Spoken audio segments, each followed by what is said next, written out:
Felipe Nageshimasu, quando eu falo para vocês que o judô ele é oriundo do Jujutsu, que quando o Konde Koma trouxe ao Brasil, o Konde Koma, discípulo direto do Sensei Kano, Sensei Jigoro Kano, Shihan, que em japonês quer dizer mestre. Você sabe que na época que o Japão era império, o imperador japonês, ele se curvava diante do professor.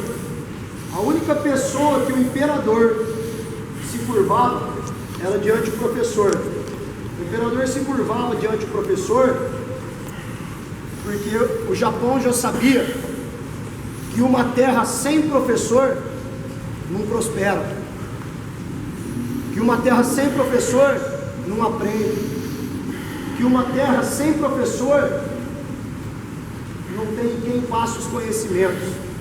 Então o imperador cumprimentava o professor, se curvava diante do professor. Só para vocês terem uma ideia, quando o Jigoro Kano criou o Jiu-Jitsu, criou o Judô, ele era aluno de Jujutsu, uma série de misturas de artes marciais, que tinha como soco, chute, golpes de projeção,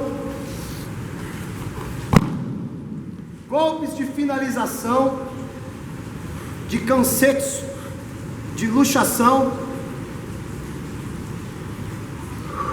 E por não concordar com alguns golpes, o qual ele se formou, o qual ele estudou e o qual ele praticou, ele desenvolveu o judô a partir dos golpes do Jujutsu.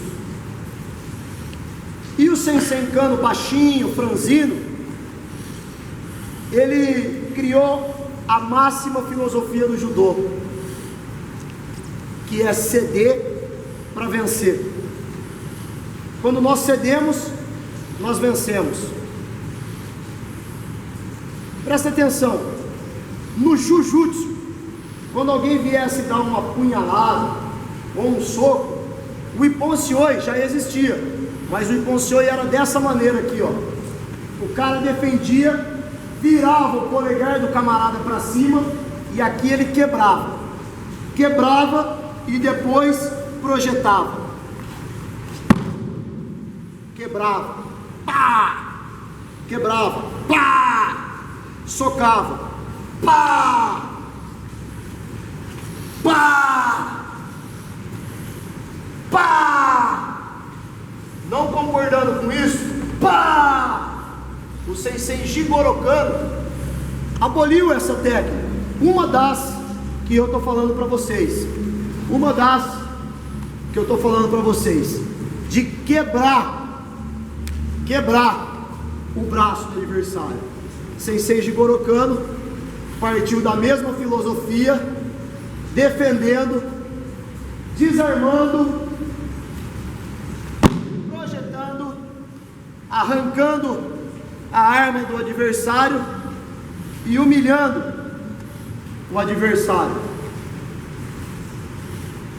Agora, como eu não posso ensinar isso para vocês? Como eu posso julgar alguém pela vestimenta? Eu sei que o kimono tradicional é branco, e ele deve ser branco, e ele deve se manter branco como a paz, como parte da armadura do samurai, vestes brancas, como parte da filosofia e história. Mas hoje o kimono azul nas Olimpíadas é uma realidade. Hoje nós temos projetos sociais que nem todo mundo tem condição de ter um kimono oficial branco de judô, nem todo mundo tem que ter um kimono oficial de jiu-jitsu. Nós trabalhamos com aquilo que nós temos. E o mais importante de tudo é a nossa honestidade, é colocar os princípios acima da nossa personalidade. A nossa personalidade ela é ruim por natureza, por si própria. Mas quando alguém pisa no meu pé, eu não preciso agredir essa pessoa. Eu simplesmente posso falar para ela: desculpa aí, meu pé estava embaixo do seu pé. Eu desarmei a pessoa. Eu deixei a pessoa nu, envergonhada. Qual seria a sua reação depois de eu te pedir desculpa? Você pediria desculpa também. Não, desculpa, foi eu que pisei. Então vamos encenar? Nós estamos lá no ônibus, você vai passando, passa aí. Ô, você não está vendo meu pé aí? Escute, louco. E vai. Vai passando aí, pisa no meu pé. Ô irmão, desculpa aí, não. Não, porque meu pé estava embaixo do seu, cara. Bronca é ferramenta de otário. Boi na terra dos outros é vaca. Malandro não se estrila. Você quer ser malandro? Você quer entrar e sair vivo? Desculpa aí, meu brother. Não vi. Não entendi. Foi sem querer. Você vai ter história para contar. Você vai fazer mais amigo do que inimigo. Eu quero que vocês levem isso para a vida de vocês. O judô é isso aí. O jiu-jitsu é isso aí. Na minha concepção, é você desarmar o adversário e mandar ele embora para casa. Sem mais. Beleza, galera? Eu espero que vocês possam entender, tá?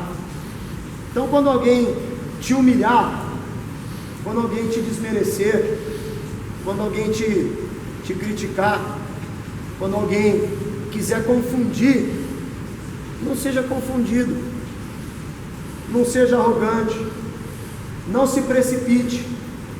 Ouvir é ouro, falar é prata.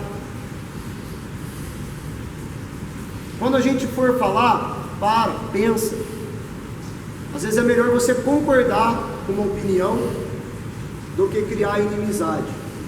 Porque quando um ignorante começa a falar, ele não vai parar de falar. E quando a ignorância fala, a inteligência se cala.